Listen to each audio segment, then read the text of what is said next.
Баршаңызға қайырлы күн. Бүгін бисквиттің жасалу жолын көрсетемін сізге. Ең алдымен 6 жұмыртқаны бөлме температурасында ақ пен сары уызына ажыратып аламыз да 160 грамм қантты екіге бөліп осылай миксерлеп аламыз.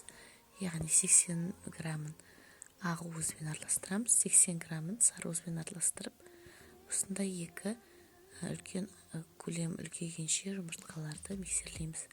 Одан кейін сұйық майын құйып, сары уызына, одан кейін ыстық суды құйып, тағы бір миксерлеп аламыз.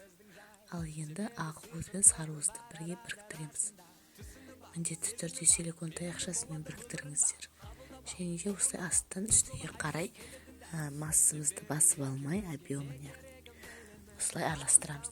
Және де үстіне какао, разрыхлитель, ұн араласқан массын салып, бір кек қылып осылай араластырамыз. Қою қоңыр түске осылай енеді біздің массамыз. Содан кейін осындай противеньге жайып